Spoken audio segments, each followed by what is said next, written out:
Hello, everyone. I'm Dr. Kweli, the Anti-Burnout Coach for high achieving professional women. And this is episode 7 of the Anti-Burnout Live series, Thrive Beyond Burnout. So I'm excited to be here on Facebook and LinkedIn Live. Tonight's topic is everyday gratitude, simple practices to enhance joy and well-being. So gratitude can really transform your outlook on life.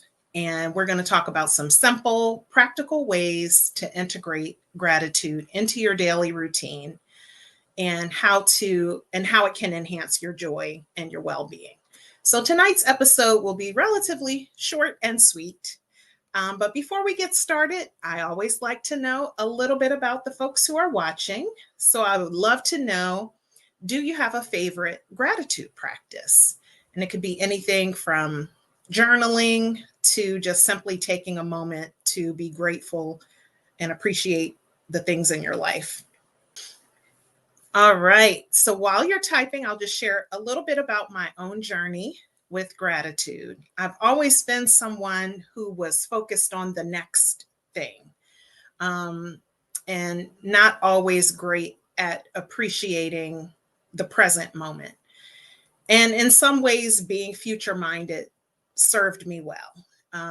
It helped me to reach long-term goals and all of that, but it made it difficult for me to just be in the here and now. So years ago, I got a gratitude journal. I was watching the Oprah Winfrey show, and she had a guest on who was talking about the power of not just being grateful, but writing down what you're grateful for. And so I purchased my first gratitude journal, which is the Simple Abundance Journal of Gratitude.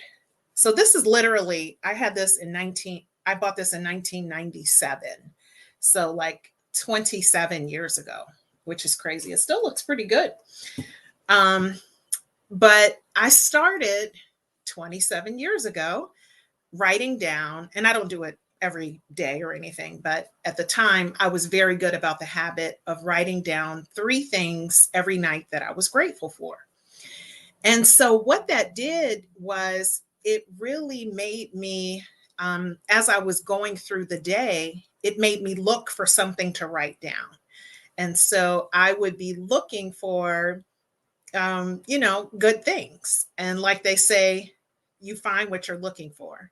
So I would be like really focused on trying to find something good so that I could write it in my journal that night.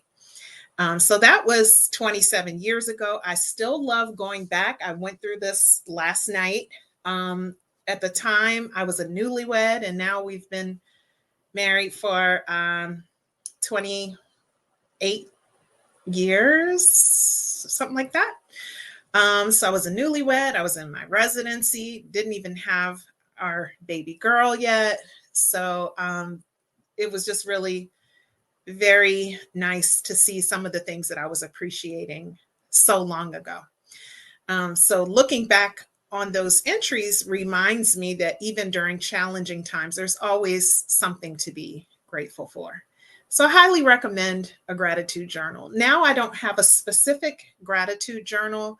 I just have a regular journal, but I just write, it's not always 3 things. Sometimes it's 1, sometimes it's 5, but just write, what I'm grateful for. All right, so let's talk about the importance of gratitude. So gratitude is more than just saying thank you. It's about training your mind to focus on the positives, even during difficult times. So research shows that practicing gratitude regularly can reduce stress and can improve emotional well-being. So when we focus on what we have instead of what we don't have, our perspective changes. So gratitude helps us to shift our focus away from the negatives and centers us on the positives in our life, no matter how small they may be. And gratitude is especially helpful for those going through burnout because it shifts the focus from stress and exhaustion to the positive things in your life. And when you're burned out, it's easy to get caught up in what's going wrong and feel overwhelmed by all of the demands. But gratitude breaks that cycle by helping you see the good, whether it's support from loved ones or a small win or just moments of peace. Now, I want to be clear that this is not just toxic positivity.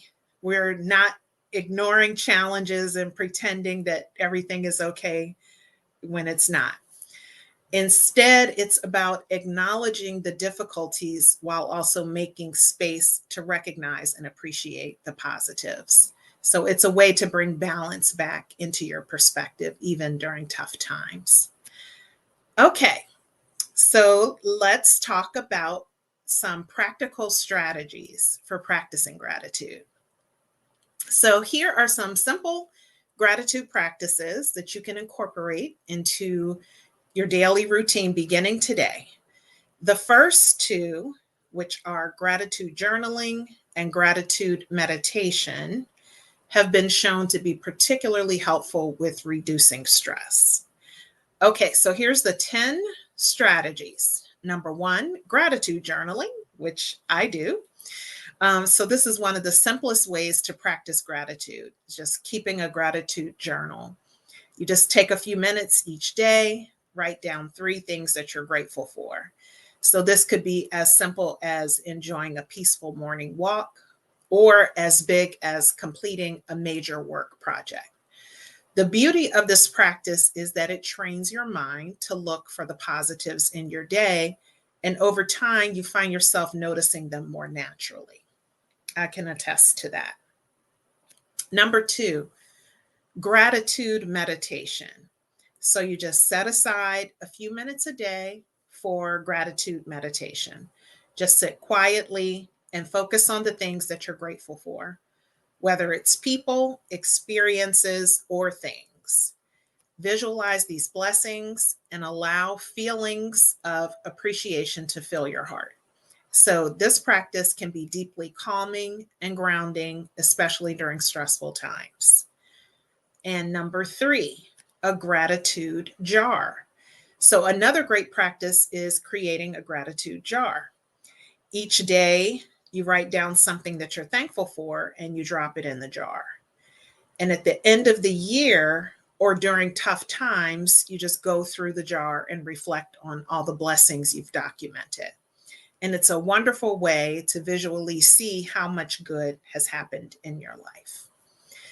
Number 4, morning gratitude ritual. So starting your day with gratitude can set a positive tone for everything that follows. Before your feet even hit the floor, you can take a moment to think about one thing you're thankful for. It could be your health, the warmth of your bed, or even just the fact that you have a new day ahead of you.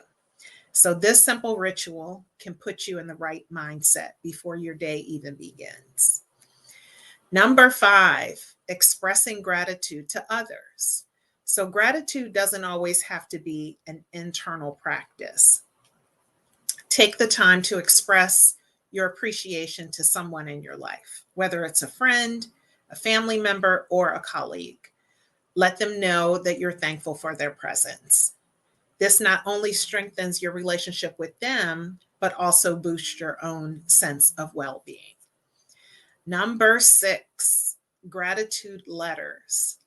Another powerful practice is writing gratitude letters. So you just take some time to write a letter to someone who has had a positive impact on your life, just expressing your appreciation for what they've done. And you don't even have to send the letter, but the act of writing it helps you connect more deeply with your feelings of gratitude. Number 7, gratitude in challenging times. So gratitude does not have to be reserved for just the easy moments. When faced with a difficult situation, ask yourself, what's the lesson or the silver lining here? This helps to reframe challenges and find the good, even in adversity. And once again, this is not toxic positivity. We're not ignoring the challenges. It's just about trying to look for the good wherever possible. Number 8, gratitude visualization. So another practice is gratitude visualization, where you spend a few moments visualizing your future, and you focus on the things you're excited to be grateful for in the coming months or years. This not only helps foster optimism, but also creates motivation to move forward toward the life that you envision. Number 9, gratitude playlist. I love this one too. I have a pump up playlist.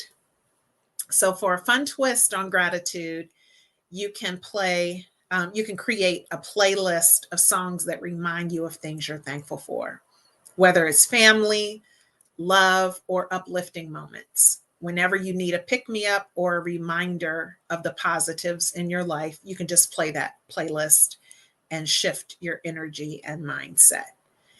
And finally, number 10, gratitude before bed. So you can try ending your day with gratitude. As you lay down to go to sleep, think of 3 good things that happened that day, and just reflecting on those moments, no matter how small, helps you end the day on a positive note and can even improve your sleep quality and overall well-being. All right, so that's the 10 practical strategies. I'll just go through them again. 1, gratitude journaling. 2, gratitude meditation. 3, gratitude jar. 4, morning gratitude ritual. 5, expressing gratitude to others. 6, writing gratitude letters. 7, having gratitude in challenging times. 8, gratitude visualization. 9, a gratitude playlist. And 10, gratitude before bed. So by practicing these strategies regularly, you may start to notice a shift. You may experience more joy, more peace, and a greater ability to cope with stress. So gratitude is one of the most powerful tools for enhancing our emotional well-being, and it's something that we can all do with very little effort. So keep that in mind. So today we talked about, just to recap, we talked about how powerful gratitude can be. It's a simple but transformative practice that shifts your focus from what's wrong to what's right. We also explored some practical gratitude practices such as journaling, morning rituals, gratitude meditation, and expressing thanks to others. And we talked about why this is so important for those who are experiencing burnout. So you may have noticed for the past several weeks, we've been talking about various tools in the toolbox that can help with burnout, like daily routines, stress reduction techniques, aligning your actions with your values, self-care, self-compassion, and now we're talking about gratitude. So there may be some ladies who are watching who are ready to take these ideas a little further. And if you're feeling like you're constantly overwhelmed, exhausted from putting everyone first, I invite you to join the waiting list for my 4-week Reignite Your Life intensive program. The September cohort is closed, but if you join the waiting list, I will let you know when the next cohort opens. So just briefly, in the Reignite Your Life intensive program, it's a 4-week program. We work together to identify your values, integrate self-care into your routine, and create a daily schedule that aligns with what you truly want, all within a supportive community of like-minded professional women. Next week, we're going to be talking about planning your joy. This is one of my favorite things. Michelle Obama had a video years ago where she talked about how we plan everything, and it's important for us to make sure that we're planning our joy. And that really stuck with me. So we're going to talk, next week's topic is plan your joy, creating space for happiness in your busy schedule. So we'll discuss strategies for intentionally making room for joy and pleasure in your daily life. So be sure to tune in, same time, next Wednesday at 7 p.m. And I thank you so much for joining me today on Facebook Live and LinkedIn Live. Okay, short and sweet, less than 20 minutes. Hope to see you next week. All right, beautiful people, take care. Bye.